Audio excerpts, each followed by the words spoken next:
এই দেখুন, মোবাইল চার্জে দেবো বলে পুরো রেডি। এবারে প্লাগে গুঁজলেই মোটামুটি চার্জ শুরু হয়ে যাবে। এবং এই চার্জ দেওয়ার ক্ষেত্রে আমরা বেশ কয়েকটা ভুল করি।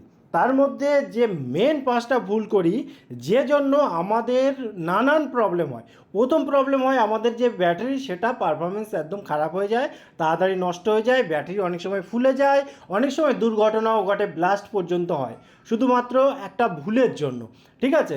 এবং তার ফলে কি, ব্যাটারি আপনি দিচ্ছেন 4 ঘন্টা 5 ঘন্টা ধরে চার্জ, সে ফাস্ট চার্জার হলেও দেরিতে চার্জ হচ্ছে, অনেকটা সময় লাগছে। কিন্তু যখন চার্জ শেষ করছেন, দ্রুত শেষ হয়ে যাচ্ছে। হ্যাঁ, প্রথম 1-1.5 ঘন্টা, তারপরে 20 মিনিট 10 মিনিট, মানে এমন অবস্থা, পাওয়ার ব্যাংক না থাকলে আপনার হয়তো ফোনটা ব্যবহারই করতে পারবেন না। এই সমস্ত কারণের জন্য দায়ী জাস্ট আপনি আপনার চার্জটা যদি ঠিক করে না দেন, তাহলে কিন্তু এই প্রবলেমগুলো হয়। তো চলুন পরপর দেখে নিই যে 5টা পয়েন্ট যেগুলো আপনি ভুল করবেন না, আজকের পর থেকে অন্তত করবেন না, বেঁচে যাবে যে অবস্থায় আপনার ফোন রয়েছে। এখান থেকেই কিন্তু আপনি ব্যাটারিটাকে বুস্ট করতে পারবেন এবং ইনক্রিজ করতে পারবেন ব্যাটারির পাওয়ারটাকে। তো প্রথম পয়েন্ট যেটা দেখুন, প্রথম পয়েন্ট আমি চার্জে দেবো বলে রেডি করেছিলাম। দেখুন এখানে ব্যাক কভার একটা রয়েছে, এই ব্যাক কভারটা কিন্তু আমার এইভাবেই ছিল। এটা হচ্ছে মারাত্মক একটা ভুল, কারণ এই ব্যাক কভারটা এমনভাবে রয়েছে, পুরো সেটে রয়েছে ফোনের সাথে। যখন আপনি চার্জে বসাচ্ছেন, যখন চার্জ হচ্ছে, ফোনটা অটোমেটিক গরম হয়, হিট জেনারেট হয়। এবং এই ব্যাক কভারের ভেতরে দেখুন এই মেটাল বডি রয়েছে, এবং এই মেটাল বডিতে আপনি ভালোভাবে খেয়াল করে দেখবেন, আপনার ফোনও চেক করে দেখবেন, এই যখন এই চার্জারটা এই এরকমভাবে কভারটা খুলবেন, এখানে হাত দিয়ে দেখবেন কি বিভৎস গরম। ঠিক আছে? মানে নর্মাল যদি প্লাস্টিকের বডি হয় তাতেও গরম হয়, আর মেটাল বডি যেগুলো, সেগুলো তো প্রচণ্ড গরম হয়। এবং এই যে ভেতরটা, এই যে দুয়ের মাঝখানে যেটা হচ্ছে, অনেক ক্ষেত্রে কি হয়, ওয়েদারের উপরে বেস করে, ওয়েদার যদি উল্টোপাল্টা হয়, অনেক সময় এই জল, মানে এর ভেতরে যে গরমটা, সেটা ঘেমেও যেতে পারে এর উপরে। ঠিক আছে? অনেক রকম, মানে ক্যামেরার উপরে এফেক্ট পড়ে ওই ঘামটার জন্য। হ্যাঁ, জলীয় বাষ্প বাষ্প হয়ে যায়, সেটাও এরকম নানান প্রবলেম রয়েছে। মেন যে প্রবলেম সেটা হচ্ছে, এটা যদি আপনি রেখে দেন, তাহলে কি হবে, আপনার প্রথমত চার্জ হতে দেরি হবে। 1 নম্বর কথা আপনি ভেবে দেখুন, মানে খেয়াল করে দেখবেন। 2 নম্বর হচ্ছে, এটার উপরে প্রচণ্ড গরম হবে, যার ফলে ব্যাটারির উপর প্রেশার পড়বে, ব্যাটারি লোড খেয়ে যাবে, ব্যাটারি গরমের থেকে ব্যাটারিটা ফুলেও যেতে পারে, অর্থাৎ অনেক রকম প্রবলেম। তাই কাজেই এই যে জিনিসটা, এটা অন্তত ব্যাটারি যখন চার্জ দেবেন তখন খুলে রাখবেন। এবারে 2 নম্বর পয়েন্ট দেখুন, এখানে যে চার্জারটা ইউজ করছি, এই যে কোম্পানির, সেই কোম্পানির। সবথেকে বড় কথা, আপনি যে কোনো কোম্পানির চার্জার বর্তমানে ইউজ করতে পারেন, সেটা কোনো ব্যাপার না। কিন্তু এখানে দেখুন একটা পাওয়ার ক্যাপাসিটি আছে, এই জায়গাটায় যে পাওয়ারটা দেওয়া হয় তার একটা ক্যাপাসিটি দেওয়া আছে, যার একটা ভোল্ট, এখানে ওয়াট এখানে দেওয়া আছে। এখানে দেখুন এই যে লেখা, এখানে লেখা থাকে সব কিছু। এবারে এই ফোনটার জন্য কমফর্টেবল যেটা, সেটাই কিন্তু এই চার্জারের ভেতরে রয়েছে।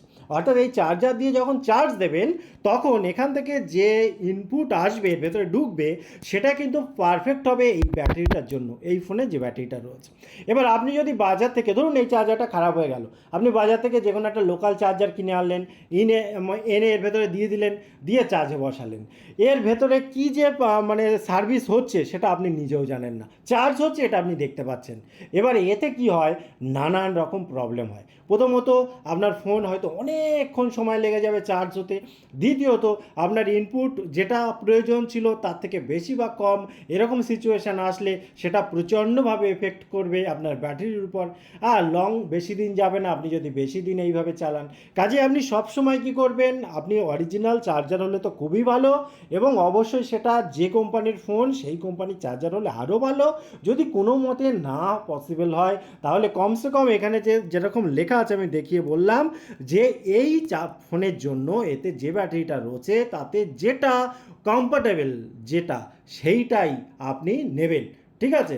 যদি এরকম চার্জারের উপর না লেখা থাকে, আপনার যে ফোন কিনেছিলেন সেখানে যে বাক্সটা রয়েছে সেখানে দেওয়া রয়েছে, চার্জের মানে যে ম্যানুয়াল বুক রয়েছে সেখানে দেওয়া রয়েছে, কিংবা আপনি ফোনটার যে মডেল নাম্বার সেটা দিয়ে যদি নেটে সার্চ করেন, তাহলেও পেয়ে যাবেন। খুব ইম্পর্টেন্ট পার্ট, কারণ এই সামান্য ব্যাপারগুলোর জন্য আমাদের এই দামি, আজকের ডেটে ব্যাটারিগুলো কিন্তু খুব দামি, আপনি ব্যাটারি চেঞ্জ করতে গেলে অনেক টাকা আপনার বিল হয়ে যাবে। কাজে এই ছোট বিষয়গুলো যদি আপনি মেনটেন করতে পারেন, আপনার দেখবেন খুব ভালো পারফরমেন্স দেবে ব্যাটারি। এবং 3 নম্বর পয়েন্টে এটাও বলে রাখি যে চার্জার আপনি যেটা ইউজ করছেন সবথেকে ভালো চার্জার দিয়েই ফোনটা চার্জ দিন। অনেকে কি করে ইউএসবি কেবল দিয়ে আপনার ল্যাপটপ বা ডেস্কটপে চার্জে বসিয়ে দেন, বা যে কোনো জায়গায় যা কিছু পাচ্ছেন মোটামুটি চার্জ হচ্ছে, ঠিক আছে চলো ঢুকিয়ে দিই, হ্যাঁ চার্জ হচ্ছে।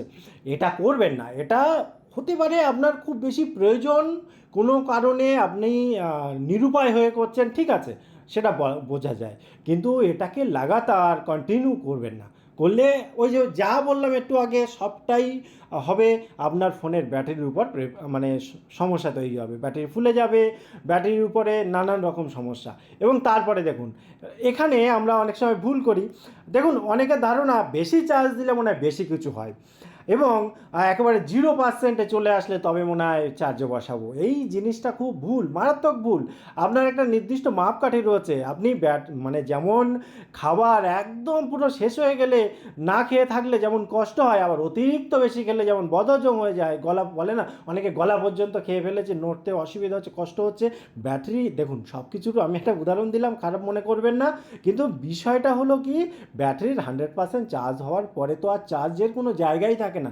তাহলে বিনা কারণে কেন ফেলে রাখছেন? পুরানো দিনের ব্যাটারিগুলো তো মারাত্মক ক্ষতি হয়ে যেত, কারণ এখন যে ব্যাটারিগুলো সেগুলো খুবই উন্নত প্রযুক্তির। অর্থাৎ আপনি 100% দেওয়ার পরও যদি ফেলে রাখেন অসুবিধা কিছু হয় না। অর্থাৎ অনেক সময় রাতে ঘুমিয়ে যাই, ব্যাটারি 100% হয়ে গেছে, ওইভাবে পড়ে রয়েছে, অসুবিধা কিছু হয় না। কিন্তু আমার বক্তব্য হচ্ছে রাখবেন না। এবং সবথেকে ভালো হয় আপনি যদি 100% চার্জ না দেন, 95% পর্যন্ত চার্জ দিন। 90 থেকে 95% পর্যন্ত চার্জ দিলে মারাত্মক ভালো থাকবে আপনার ফোন। এবং নিচের দিকে এসে মোটামুটি 20%-এর নিচে যেই আসতে শুরু করলো আপনি মোটামুটি চার্জে দেওয়ার জন্য রেডি হন। আর 15%-এর নিচে ফোন ইউজই করা উচিত নয়। অনেক রকম সমস্যা থাকে। প্রথমত ব্যাটারি খারাপ হয়ে যাবে, ব্যাটারির ওপর মানে ব্যাটারি ড্যামেজ হওয়ার জন্য খুব বেশি পরিমাণে কারণ হয়ে যায় যখন আপনি লো মানে পাওয়ারে ব্যাটারিটাকে ইউজ করতে শুরু করেন। কারণ ওর যে কেমিক্যালগুলো রয়েছে সেগুলোর যে রিয়াকশান সেটাই সমস্যার কারণ হয়ে যায়। কাজেই ব্যাটারির যে মাপকাঠি রয়েছে একটা নির্দিষ্ট, যে 20 থেকে 80% সব থেকে বেটার।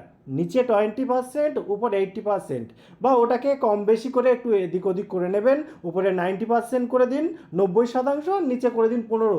তার উপরে বা নিচে না যদি রাখতে পারেন এবং এটা মেনটেন করতে পারেন, দেখবেন আপনার ব্যাটারি লং টাইমে খুব ভালো চলছে। আরেকটা বিষয় কি, আমরা চার্জে বসানোর সময় সুইচ অফ কেউ করি না আজকের ডেটে, মানে কেউ করি না মিনস ম্যাক্সিমাম অনেকেই করি না।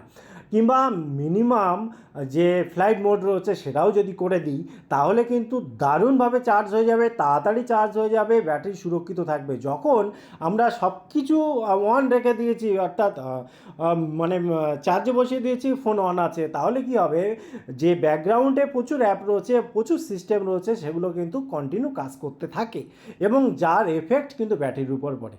এটার জন্য আমি বলবো আপনি অবশ্যই পারলে যদি মানে সুবিধা থাকে তাহলে সুইচ অফ করে দিন। কিন্তু যদি সিচুয়েশান এমন হয় যে সুইচ অফ করা আপনার পক্ষে পসিবল নয়, সেক্ষেত্রে কিছুক্ষণ হলেও ফ্লাইট মোডেও যদি রাখতে পারেন তাহলেও কিন্তু অনেকটা সুবিধা।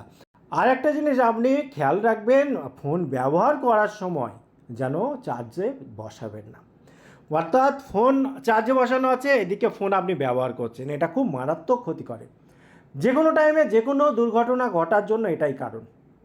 একদিক থেকে ইনপুট হচ্ছে, ইলেকট্রিক ঢুকছে, আর এক দিক দিয়ে আপনি ইন্টারনেট কানেকশান করে রেখেছেন, আর মানে সব কিছু চালাচ্ছেন। তো এটা কোনো মতেই ভালো জিনিস নয়, একদমই ভালো জিনিস নয়। প্রচণ্ড এফেক্ট পড়ে, শুধু ব্যাটারি নয় পুরো ফোনটার উপরে, যার এফেক্ট ব্যাটারির উপর তো বটেই, ফোনের উপরে পড়ে। যে কোনো টাইমে যে কোনো দুর্ঘটনা ঘটে যেতে পারে। কাজে এই যে পয়েন্টগুলো বললাম এগুলো যদি একটু মনোযোগ দিয়ে আপনি মেনে চলতে পারেন, অন্তত কিছুদিন মেনে দেখুন, তাহলে আপনার ব্যাটারি সুরক্ষিত থাকবে, আপনি সুরক্ষিত থাকবেন, আপনার ব্যাটারির পারফরমেন্স বেড়ে যাবে এবং খুব হেলদি থাকবে আপনার ফোন। টোটাল ইনফরমেশান কেমন লাগলো অবশ্যই কমেন্ট করতে ভুলবেন না। আবার দেখা হয় পরবর্তী ভিডিওতে। ততক্ষণ ভালো থাকুন, সুস্থ থাকুন, বাই বাই।